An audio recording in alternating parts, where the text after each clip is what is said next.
ತಮಿಳುನಾಡಲ್ಲಿ ಸರ್ಕಾರ ರಚನೆ ಬಗ್ಗೆ ಸಸ್ಪೆನ್ಸ್ ಹಾಗೆ ಮುಂದುವರಿತಾ ಇದೆ. ಟಿವಿಕೆಗೆ ಬೆಂಬಲ ಅಧಿಕೃತವಾಗಿ ಘೋಷಣೆ ಮಾಡಿಲ್ಲ ವಿಸಿಕೆ. ನೋಡಿ, ಅವರು ಅನೌನ್ಸ್ ಮಾಡೋರು ಕೂಡ ಇನ್ನು ಸರ್ಕಾರ ರಚನೆ ಮಾಡೋದು ಬಹಳ ಕಷ್ಟ ಆಗುತ್ತೆ ವಿಜಯ್ಗೆ. ವಿಸಿಕೆ ಇನ್ನೂ ಕೂಡ ಅಧಿಕೃತವಾಗಿ ಬೆಂಬಲವನ್ನ ಘೋಷಣೆ ಮಾಡಿಲ್ಲ. ಮಾತುಕತೆ ನಡೀತಾ ಇರಬಹುದು. ವಿಜಯ್ ಕಾಯ್ತಾ ಇದ್ದಾರೆ ನಿರ್ಧಾರಕ್ಕೆ. ಕೇರಳಕ್ಕೆ ತೆರಳಿದ್ದಾರಂತೆ ರಾಜ್ಯಪಾಲರು. ಇವತ್ತು ಸಂಜೆ 7:10ಕ್ಕೆ ಕೇರಳಕ್ಕೆ ಪ್ರಯಾಣ ನಿಗದಿ ಮಾಡಿದ್ದಾರೆ. ಬಟ್ ಈಗ ರಾಜ್ಯಪಾಲರನ್ನ ಮತ್ತೊಮ್ಮೆ ಭೇಟಿ ಆಗ್ತಾರೆ. ಹಾಗಾದರೆ ವಿಜಯ್ ಅವರು ಆಲ್ರೆಡಿ 4 ಬಾರಿ ಆಗಿದೆ.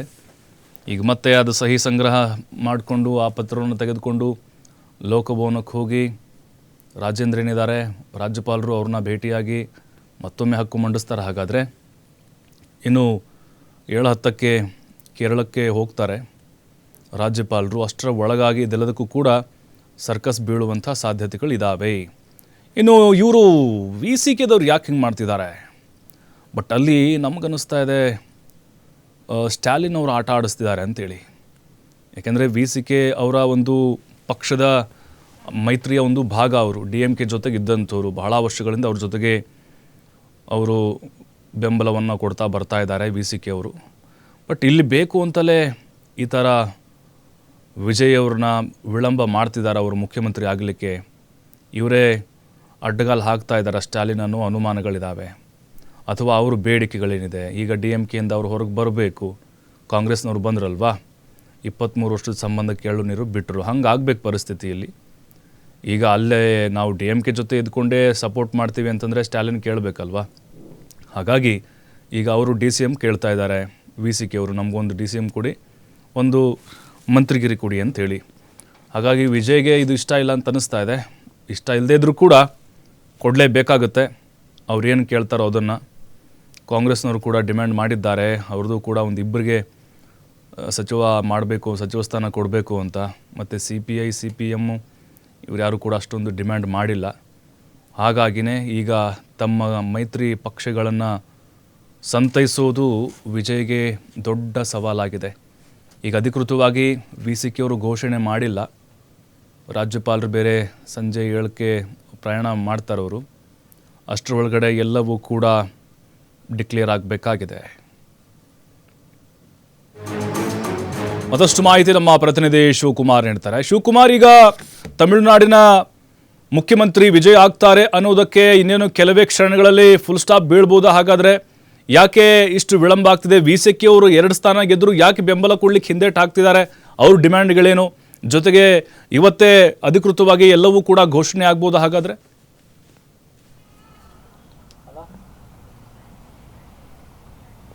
ಪ್ರಭು, ಕಳೆದ 5 ದಿನಗಳಿಂದಲೂ ಕೂಡ ತಮಿಳುನಾಡಿನಲ್ಲಿ ಆಗ್ತಾ ಇರುವಂತಹ ಐಡ್ರಾಮಾಗಳನ್ನು ಎಲ್ಲರೂ ಕೂಡ ನೋಡ್ತಾ ಇದ್ದಾರೆ. TVK ಪಕ್ಷ ಅತ್ಯಧಿಕ ಸ್ಥಾನಗಳನ್ನು ಗೆದ್ದರೂ ಕೂಡ ರಾಜ್ಯಪಾಲರು ಇಲ್ಲಿಯವರೆಗೆ ಸರ್ಕಾರ ರಚನೆಗೆ ಅವರಿಗೆ ಅವಕಾಶವನ್ನು ಮಾಡಿಕೊಟ್ಟಿಲ್ಲ. ಸೊ ಯಾಕೆಂದರೆ ಯಾವುದೇ ಪಕ್ಷ ಹೆಚ್ಚು ಸೀಟುಗಳನ್ನು ಗೆದ್ದಂಥ ಸಂದರ್ಭದಲ್ಲಿ ಅವರಿಗೆ ಸರ್ಕಾರವನ್ನು ರಚನೆ ಮಾಡೋದಕ್ಕೆ ರಾಜ್ಯಪಾಲರು ಅವಕಾಶವನ್ನು ಮಾಡಿಕೊಡ್ಬೇಕಾಗತ್ತೆ. ನಂತರ ಅವರು ವಿಶ್ವಾಸಮತ ಯಾಚನೆ ಸಂದರ್ಭದಲ್ಲಿ ಅವರು ತಮ್ಮ ಸಂಖ್ಯಾಬಲವನ್ನು ಎಷ್ಟು ಮೆಜಾರಿಟಿ ಬೇಕೋ ಅಷ್ಟು ಸಂಖ್ಯಾಬಲವನ್ನು ತೋರಿಸಬೇಕಾಗತ್ತೆ.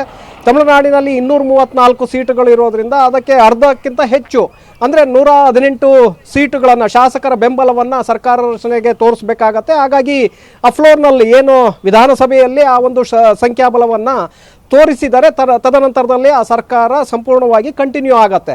ಒಂದು ವೇಳೆ ಏನಾದರೂ ಅಲ್ಲಿ ಅಗತ್ಯ ಬಹುಮತವನ್ನು ತೋರಿಸೋದಕ್ಕೆ ಸಾಧ್ಯ ಆಗೋದಿಲ್ಲ ಅಂದರೆ ಆಗ ಸರ್ಕಾರ ಆಟೋಮೆಟಿಕಲಿ ಕೆಳಗಡೆ ಬೀಳುತ್ತೆ. ನಂತರ ಯಾರು 2ನೇ ಹೆಚ್ಚಿನ ಸೀಟುಗಳನ್ನು ಗೆದ್ದಿರ್ತಾರೆ ಅಂತಹ ಪಕ್ಷಕ್ಕೆ ಸರ್ಕಾರ ರಚನೆಗೆ ಅವಕಾಶವನ್ನು ಮಾಡಿಕೊಡುವಂಥ ಸಾಧ್ಯತೆಗಳಿರುತ್ತೆ.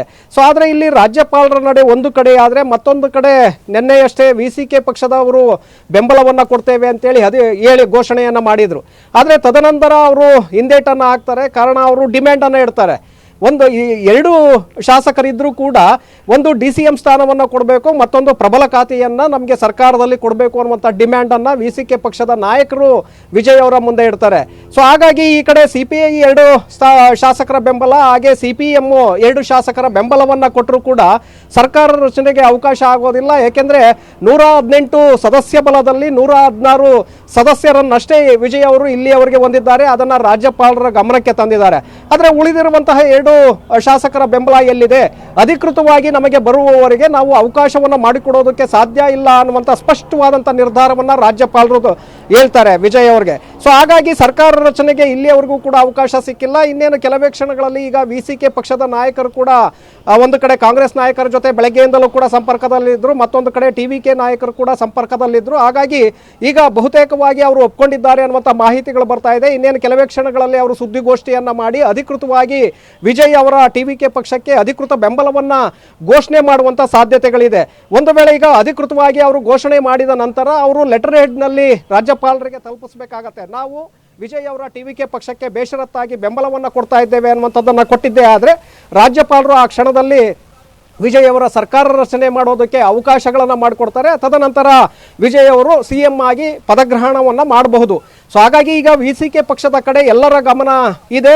VCK ಪಕ್ಷ ತೆಗೆದುಕೊಳ್ಳುವಂತಹ ನಿರ್ಧಾರ ಏನಿದೆ, ನಾವು ಬೇಷರತ್ ಬೆಂಬಲ ಕೊಡ್ತೀವಿ ಅಂತಾರೋ ಅಥವಾ ಹಿಂದಕ್ಕೆ ಸರಿತಾರೋ ನೋಡಬೇಕಾಗತ್ತೆ.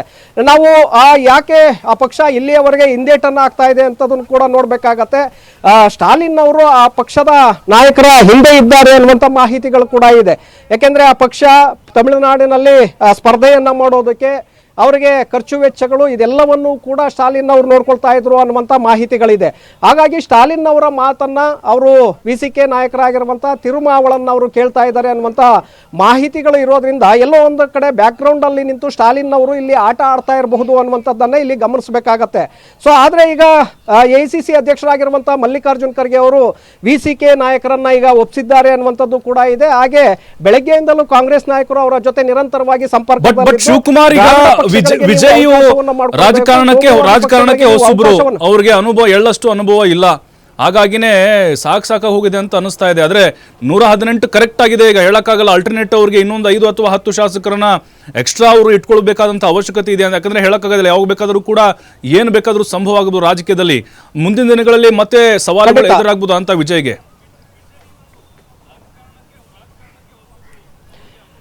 ಪ್ರಭು, ಇಲ್ಲಿ ನೋಡಿ, VCK ಪಕ್ಷ 2 ಶಾಸಕರ ಬೆಂಬಲವನ್ನು ಅಧಿಕೃತವಾಗಿ ಘೋಷಣೆಯನ್ನು ಮಾಡಬೇಕಾಗತ್ತೆ. ಹಾಗೆ ತಮ್ಮದೇ ಆದಂತಹ ಪಕ್ಷದ ಪತ್ರದಲ್ಲಿ ಅದನ್ನು ರಾಜ್ಯಪಾಲರಿಗೆ ಲೋಕಭವನಕ್ಕೆ ತಲುಪಿಸಬೇಕಾಗತ್ತೆ. ನಾವು ಬೇಷರತ್ತಾಗಿ ಬೆಂಬಲವನ್ನು ಕೊಡ್ತಾ ಇದ್ದೇವೆ, ಅವರ ಸರ್ಕಾರ ರಚನೆಗೆ ನಾವು ಕೂಡ ಬೆಂಬಲವನ್ನು ಕೊಡ್ತಾ ಇದ್ದೇವೆ ಅನ್ನುವಂಥದ್ದನ್ನು ಅಧಿಕೃತವಾಗಿ ಅವರಿಗೆ ರವಾನೆ ಮಾಡಬೇಕಾಗತ್ತೆ. ತದನಂತರದಲ್ಲಿ ರಾಜ್ಯಪಾಲರು ಅನುಮತಿಯನ್ನು ಕೊಡ್ತಾರೆ. ಸೊ ಅಲ್ಲಿಗೆ ಅದು ಕ್ಲಿಯರ್ ಆಗುತ್ತೆ. ಈಗ ಅವರು ಕೂಡ ಒಪ್ಕೊಂಡಿರೋದ್ರಿಂದ ಬಹುತೇಕವಾಗಿ ಸರ್ಕಾರ ರಚನೆಗೆ ಯಾವುದೇ ರೀತಿಯಾದಂಥ ಅಡ್ಡಿಗಳಿಲ್ಲ ಅನ್ನುವಂಥದ್ದು ಈ ಕ್ಷಣಕ್ಕೆ ಬರ್ತಾ ಇರುವಂತಹ ಮಾಹಿತಿ. ಒಂದು ವೇಳೆ ನೀವು ಹೇಳಿದಾಗೆ ಸರ್ಕಾರ ರಚನೆ ಮಾಡಿದರೂ ಕೂಡ ಮುಂದಿನ ದಿನಗಳಲ್ಲಿ ಕಷ್ಟ ಆಗುತ್ತೆ. ಯಾಕೆಂದರೆ ಅಲ್ಲಿ ಅಗತ್ಯ ಬಹುಮತಕ್ಕೆ ಬೇಕಾಗಿರುವಂಥದ್ದು 118 ಶಾಸಕರ ಬೆಂಬಲ. ಸೊ ನೀವು 119, 120 ಶಾಸಕರನ್ನು ಇಟ್ಕೊಂಡು 5 ವರ್ಷಗಳ ಕಾಲ ಸುಭದ್ರವಾಗಿ ಸರ್ಕಾರವನ್ನು ರಚನೆ ಮಾಡ್ತೀವಿ ಅಂತೇಳಿ ಹೇಳೋದಕ್ಕಾಗೋದಿಲ್ಲ. ಕರ್ನಾಟಕದಲ್ಲಿರುವಂತಹ ಪರಿಸ್ಥಿತಿಯನ್ನು ನಾವು ನೋಡ್ತಾ ಇದ್ದೇವೆ.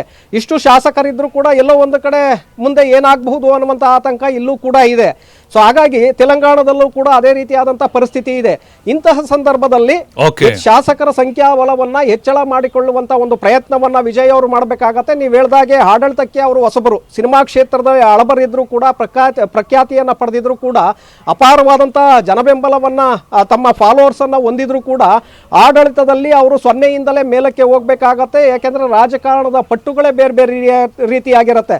ರಾಜಕಾರಣ ಯಾಕೆಂದ್ರೆ ಪ್ರತಿಪಕ್ಷದಲ್ಲಿರುವಂತವರು ಸೈಲೆಂಟ್ ಆಗಿರೋದಿಲ್ಲ, ನೋಡ್ತಾರೆ. ಅವರನ್ನು ಕೂಡ ಈಗ ಸರ್ಕಾರ ರಚನೆ ಮಾಡಿದ ನಂತರ ಸರ್ಕಾರದಲ್ಲಿ ಏನಾಗುತ್ತೆ, ಆಡಳಿತವನ್ನು ಸರಿಯಾಗಿ ನಡೆಸ್ತಾ ಇದ್ದಾರೆ, ಹೇಗೆ ಸರಿಯಾದ ದಿಕ್ಕಿನಲ್ಲಿ ವಿಜಯ್ ಅವರು ಸರ್ಕಾರವನ್ನು ತೆಗೆದುಕೊಂಡು ಹೋಗ್ತಾರೆ, ಹೇಗೆ ಇದೆಲ್ಲವನ್ನೂ ಕೂಡ ಅಧ್ಯಯನ ಮಾಡ್ತಾರೆ.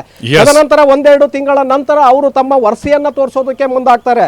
ಯಾಕಂದ್ರೆ ಸ್ಟಾಲಿನ್ ಅಥವಾ ಪಳನಿಸ್ವಾಮಿ ಅವರು ಇವರು ಇಬ್ಬರೂ ಕೂಡ ಸಾಕಷ್ಟು ರಾಜಕಾರಣದಲ್ಲಿ ಪಳಗಿದಂಥವ್ರು, ಅವರಿಗೆ ಎಲ್ಲ ಕೂಡ ರಾಜಕಾರಣದ ಎಲ್ಲ ಮಗ್ಗಲುಗಳ ಅರಿವಿದೆ.